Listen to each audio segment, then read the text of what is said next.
Hello and welcome back to Lone Wolf. It has been a grueling combat, yet you are less revolted and exhausted by the outcome than you would have been so before. You stand astride the body of the Drakkar who led this slain platoon, and beside him is an object that you saw him drop when you struck your killing blow. It is the control handle. You have found the missing part, and you have delivered summary justice to the creature that murdered Sheriff Tarnor. You place the control handle in your backpack, and then you search this spacious building, wary of geeks that may have taken refuge from the fight, and that could still be hiding in the shadows. You find no enemies left alive, but you do discover a bolted trapdoor set into the warehouse floor. It has an iron grill, and you peer through the grill, and see two villagers huddled together in a workshop below. Quickly you pull open the drawer bolt and lift the trapdoor. Come out, you tell them. The geeks will not harm you now. The first to climb out is a young man in a leather work apron, followed by a teenage girl. They are villagers, and they count themselves lucky to be alive. They are grateful to you for releasing them, but there is disappointment in their eyes. They fear that you alone will not rid them of the scores of geeks that now occupy the beloved village. You tell them that you are their liege lord, Lone Wolf, and you tell them why you are here, and give them a brief account of what you have seen and done since you arrived in Rockstar. They listen intently to your voice, transfixed by the shocking truth of what you tell them. Stay for a while in order to reassure the villagers. Ooh. I think we need to reassure them. The news you brought is dire and hard to bear. You feel the refugees' anguish. They are hoping there is something you will do to ease their suffering. The young man in the leather apron steps forward and says, "My name is Data. I'm an apprentice jeweler. My young brother was chased out of the village when the geeks attacked. He's only 7 years old. He has thick brown hair just like mine. Have you seen him?" "What is his name?" you ask sympathetically. "Sarek," says Data. "His name's Sarek." You have neither seen nor heard of this missing boy, and the young man can sense this, and you see his face crumple and drop with disappointment. You both know that the geeks are unmerciful creatures that rarely take prisoners, especially small and vulnerable ones. You try to console Data. "I will look out for him. Should I find the lad, I will make sure the two of you are reunited." Data nods his head sadly. He fears he will never see his younger brother again, and a tear trickles slowly from his left eye. You watch it drop from the edge of his trembling jaw, be swallowed up by the dust of the warehouse floor. The teenage girl is staring at you. She bites her lower lip. Looks like she is desperate to say something, but she cannot find the courage to speak even a single word. You address the hesitant girl. Go on, Gui, says her companion, nudging the girl with Zelda. "Ask him." The girl musters her courage to ask you a question. "Please, sir, have you been to the sheriff's office? Did you find anyone there? Anyone down in the cells, I mean?" "Yes," you reply. "I have been there, and yes, I found a prisoner in the cells. His name is Marok Gilad." "Did you kill him?" Gui's frankness catches you off guard. "No, I did not kill him. I set him free." The girl is visibly shocked by your reply. "If I had left him locked in his cell, it would only have been a matter of time before the geeks found him, or he died of thirst. I released him so he would at least have a chance to survive. It may be a slim chance, but it is better than no chance at all." Gui's face contorts with anger, and you are shocked by the speed of her sudden transformation. "You set Gilad free!" she says, spitting out the man's name in contempt. "You should have killed him! It's only right he should pay for his life for the death of my elder brother Harund. My brother was reaved to Sheriff Tala.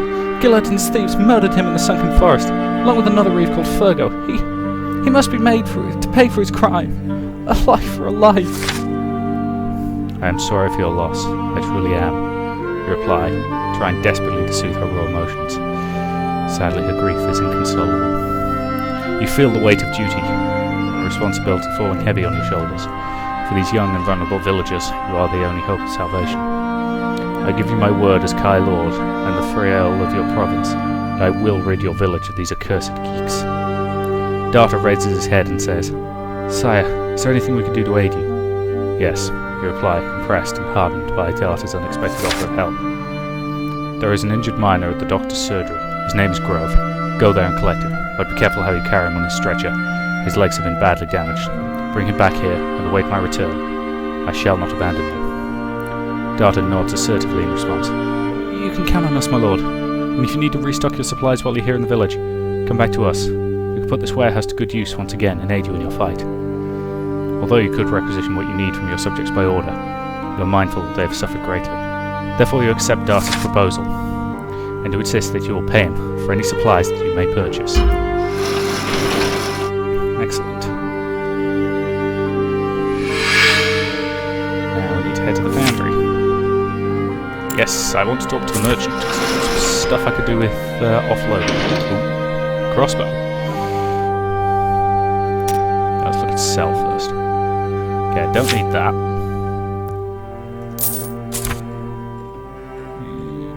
Don't need that copper ring. I'm assuming it won't let me sell stuff I've got equipped. Crossbow bolts, pine. Does that actually do? No, I'll hang on to that.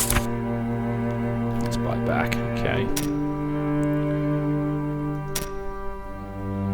Upgrade.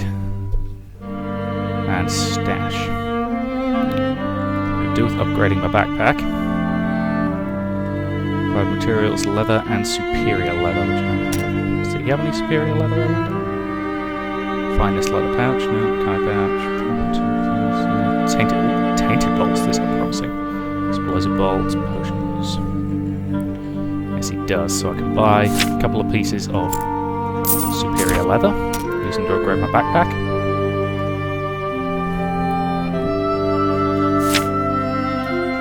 Yes. So my backpack is now better, which is good. And I'm kind of hardened steel. Quite tempted to buy a crossbow, firepower 15.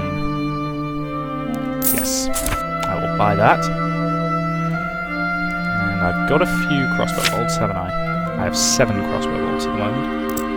So I might buy some specialty bolts. So poison's the enemy. Yes, I will buy a few of those. How much gold have I got? Not a lot. So I'll buy a couple of those. Got anything I can sell?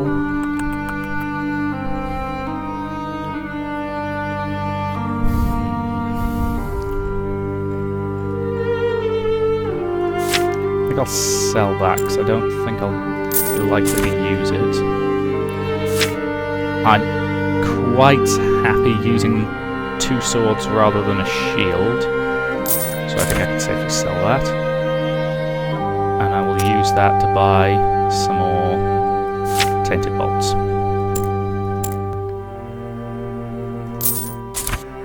Should I buy some? Yes, I'll buy a couple of explosive ones as well. Which are quite pricey, so I can only afford 2. Okay, I think I'm happy with that. And I can rest here if I wish. That's my health. Okay, I'm in a decent shape, so I'm comfortable moving on. So let's head to the foundry. Do you wish to write your story? Yes, I do. You leave the Bronin warehouse by one of its shattered windows. Your muscles ache from the exertions of combat. Yet your thoughts are sharper, and your determination is more resolute than ever before. It is early afternoon, and with caution in your every step, you follow the street until you catch your first sight of the foundry. This is where Leandra hurriedly disposed of the drive chain while being pursued by geeks. You recall her saying that the foul creatures may still occupy this building. As you approach its closed doors, you catch a glimpse of movement. A geek appears at the ground floor window, its head and shoulders framed by the pane of practical eyes. For a few moments, it peers into the street, and then it moves away, out of your direct view. Leandra was correct. The foundry, like most of Rockstar, is under enemy occupation. You must gain entry to the foundry and retrieve the drive chain. It will not be an easy task to achieve, with geeks roaming freely inside.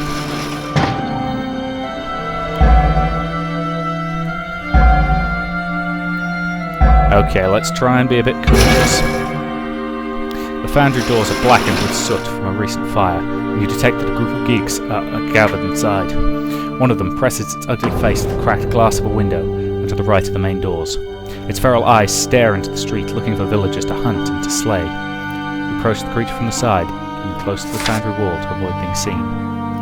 When you are close to the window's frame, you wrap the bottom of your cloak around your right fist and punch through the glass with all your might. The pane shatters into hundreds of tiny shards that drive deep into the geek's face and eyes, leaving it blinded and blooded.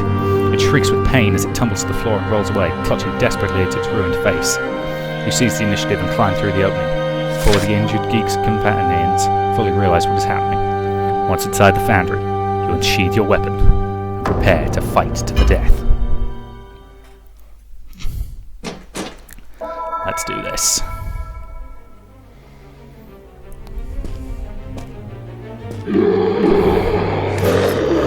Okay, got a big guy in the center, so start by striking him with a mystic sword or whatever it's called. That guy's bleeding as well, so he's obviously the guy we hit. Okay, he's dead, to all intents and purposes. Now the bleeding will finish him quickly, so... Oh, I forgot to equip the crossbow, didn't I?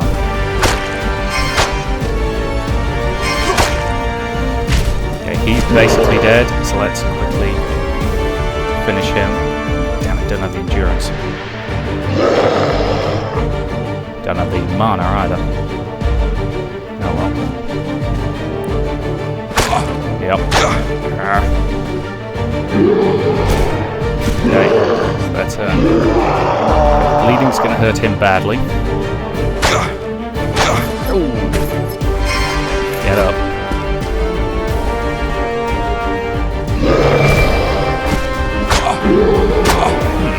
Figure the bleeding would have killed him by now.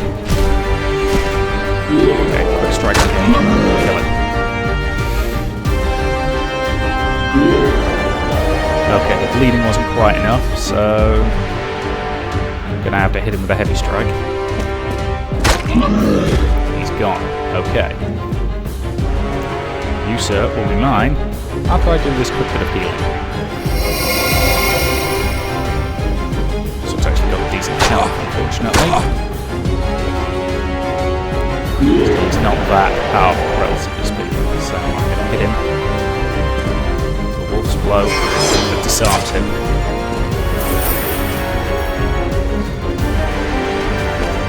Here. And he's down. Good. Get the finishing move. And recharge the mana. Good. Going into the next fight without a lot of endurance, but that's okay. Whew. That went pretty cleanly.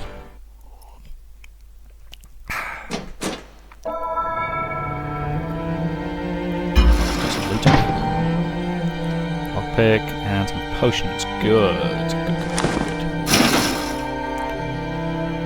Okay, just here. A drink and endurance potion. What's that silver necklace actually do, by the way? 2 dexterity, 1 intelligence. Fair enough. Right, I'm going to equip that. Currently has regular crossbow bolts equipped. I'm assuming I have to manually select different kinds of bolts, do I?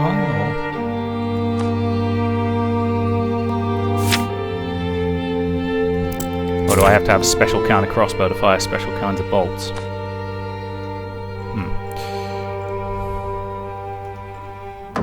Or is it just automatic, I wonder? We'll have to see.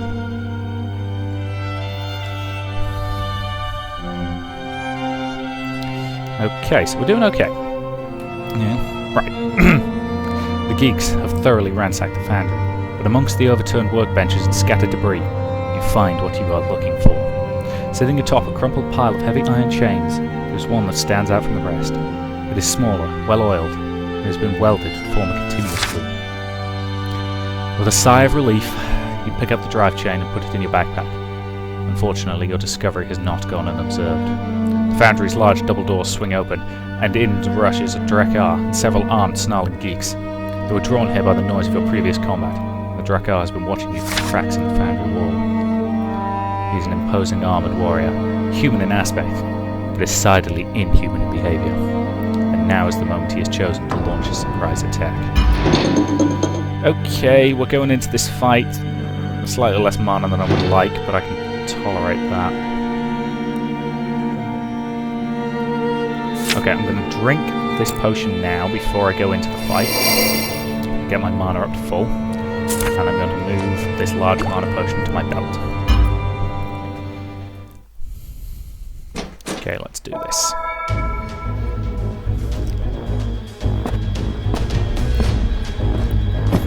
Same tactics as before. The big guy with...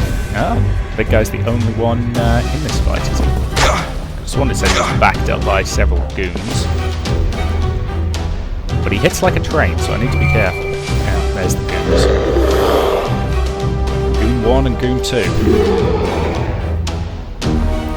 Alright, let's stop it. Still don't have access to them yet.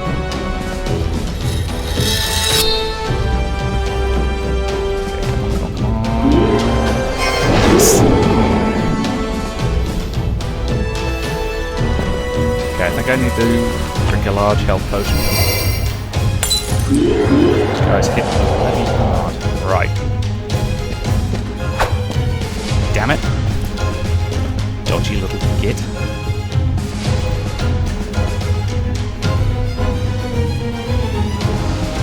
I have enough mana? Not enough. Stun bomb. Gotta stun everybody. Okay. Now they're all stunned. That's the point of using the stun bomb. Okay. Let's take out his weapon arm. His friend's stunned.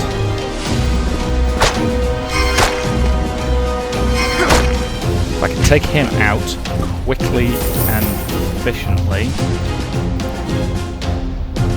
Crossbow. Burning bolt. Okay, he's on fire. He's going down. He's recovered from his stun, unfortunately. And the big guy is down. Excellent. Okay, I reckon I can handle the rest of these guys without problems. Go to a defensive stance. Okay, little pests. Best shot. Nice try.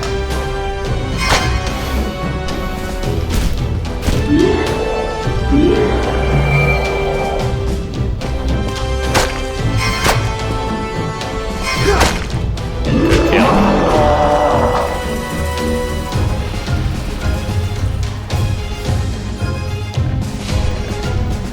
Don't want to waste a crossbow bolt on him, I don't think. Another time to do that. Well, I've got the mana to do something here. So, 650, 800.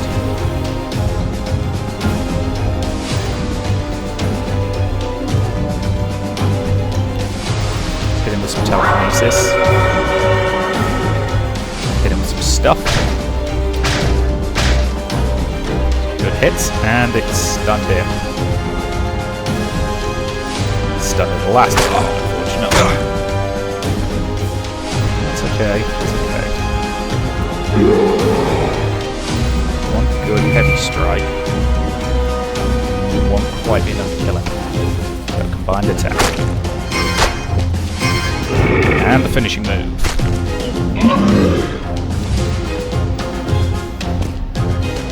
Nicely done.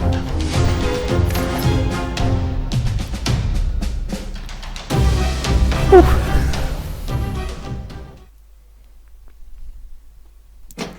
Well, that worked.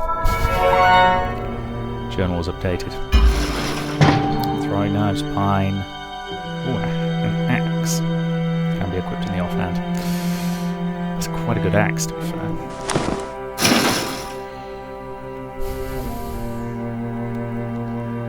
Okay. Move on. You leave the foundry, feeling exhausted by the strain of combat, but exhilarated to have found the right change.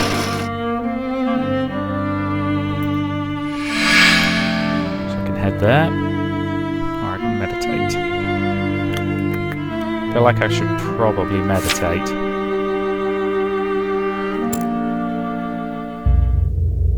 Meditate. Okay, good. Fully rested.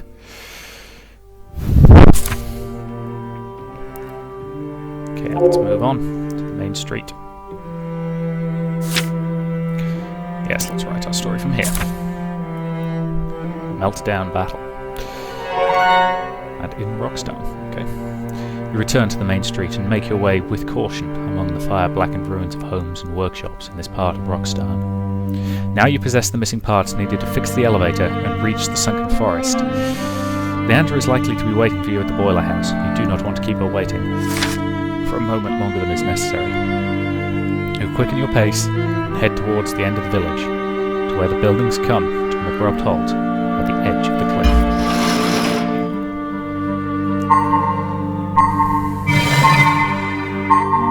Okay, so it's looking back over my decisions, deciding that I used a lot of intelligence and some dexterity. So yeah, so that's my charisma, Kai power, and my endurance, but no vitality. Okay, so as I go through chapters, I'll get closer to unlocking this stuff. That's fine.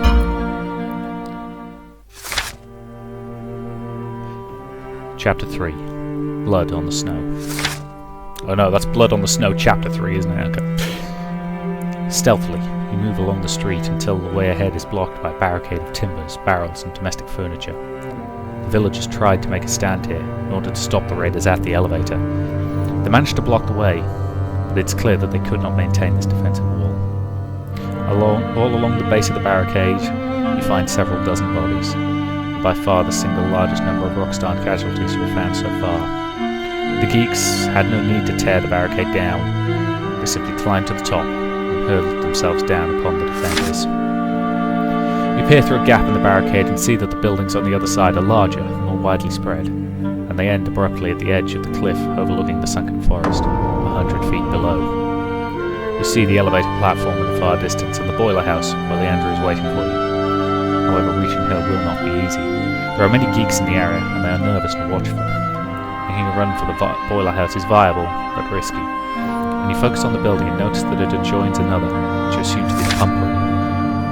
The closest building to the barricade is a grand timber-framed house. Bathhouse, says the sign above its main door. You remember Leandra told you about the steam boilers of Rockstar, that they also provide heating and hot water to the village by way of underground pipes. It occurs to you that the main pipes may be large enough to crawl through. The boilers have been silent for more than 2 days, and the pipes will be cool by now. Reaching the bathhouse may be safer, but you cannot be sure what awaits you there. To reach the boiler house with minimum risk, you must act quickly.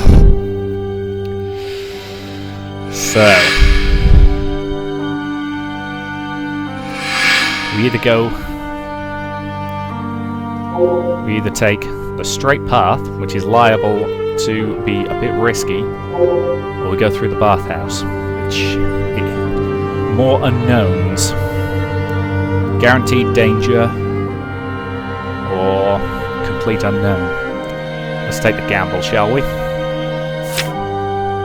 Yes, let's go to the bathhouse. Quickly, you run to the main door of the bathhouse before you are seen, and you hurry down an open stairway that leads to the basement of the bathhouse. Here, you discover 3 large pipes that convey steam and water from the boiler house to the cellar of this building. They are empty, and their thick copper sides are cool to the touch.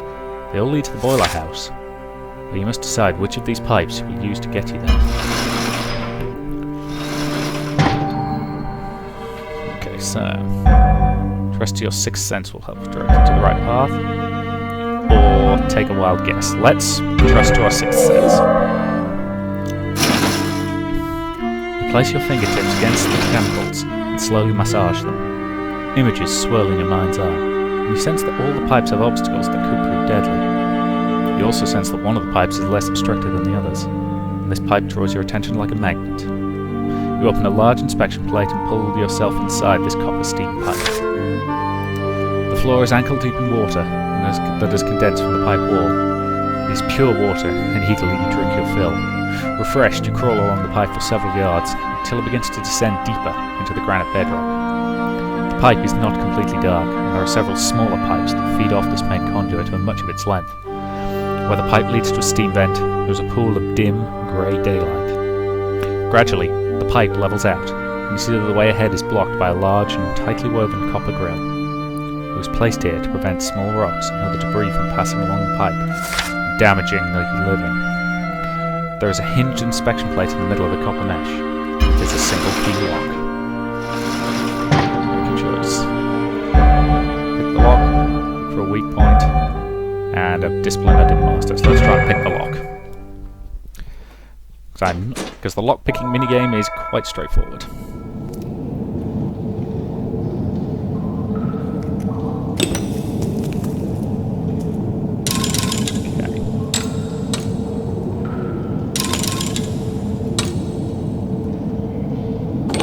Okay, there we go, that went well.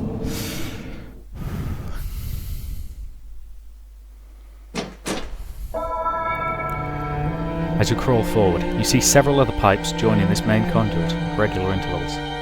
Some of these are not much smaller than the main pipe, and the channels steam away to the village shops and houses.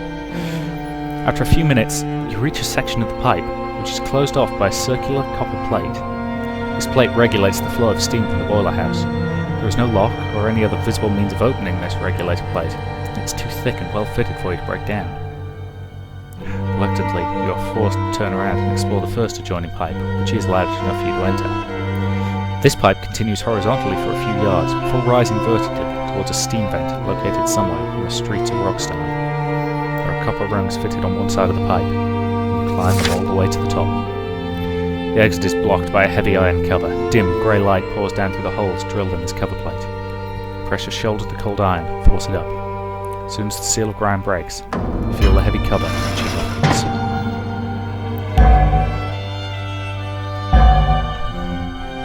Okay, I'm not going to be foolish enough to not look around. Slowly, you raise the circular iron plate and slide it aside. You peer over the edge of the pipe exit and see that it emerges in a street located close to the boiler house door. Unfortunately, your elation at having found the boiler house is dampened by the close proximity of geeks. A small group of them are standing near the boiler house door, taking a turn to drink from a large bottle of wine. You can tell that they are slightly drunk, but not enough to prevent them from raising the alarm should they see you. You decide to use the situation to your advantage and launch a surprise attack on this unwary group. But first you must cause a diversion. Inside the pipe, the brackets fixing the top rung are badly corroded. Using a cloak to muffle the sound, it is easy for you to lever the rung up and down until the brackets give way. You grasp the copper rung and hurl it out of the pipe so it falls beyond the group of geeks. It hits the hard ground with a loud ring, which galvanizes their attention. As one, they move away from the door to investigate the sound, and they have their backs to you. Quickly you exit the pipe and stalk up upon them, unseen, with your weapon drawn, ready to strike. Now for once it's nice that I'm the one getting the drop on the enemy. Let's go stab him in the face. Hello, uglies.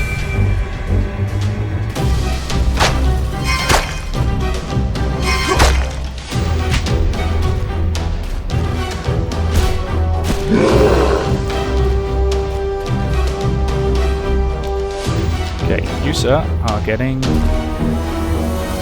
disarmed. You sir, I'm going to hit with this, because it is shockingly useful. I just need to be ready to break my mouse. Oh, damn it, not quite fast enough. Oh well. Okay, let's go into defense mode.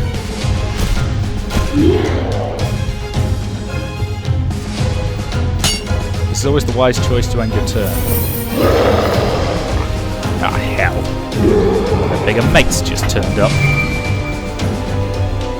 Okay, this guy's mostly dead. And now he's all dead. And remember, if your opponent is all dead, if the other guy is all dead, there's only one thing you can do. Rifle through his pockets for spare change.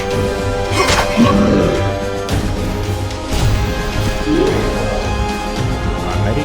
It's just you and me now. Some telekinesis on him. Hit him directly and stun him. Okay, we're probably going to overrun this video ever so slightly, because I'll stop it at the end of this combat. Nope, not enough time, so...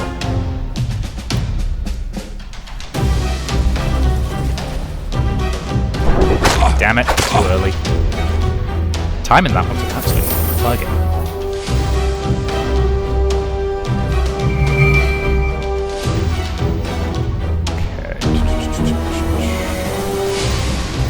I'm assuming the bar over the top of it indicates when I'm, because that seems to turn up on the attacks I use regularly, so I'm assuming that's basically experience doing that particular attack. Crossbow. Extra bleed. Oh, he's actually got a health potion. Well, that's going to extend this fight a wee bit. Okay, not enough mana to do that. Certainly not enough to do that. Go defensive until next turn. But lead effect hurt him. Dodge it. Counter it.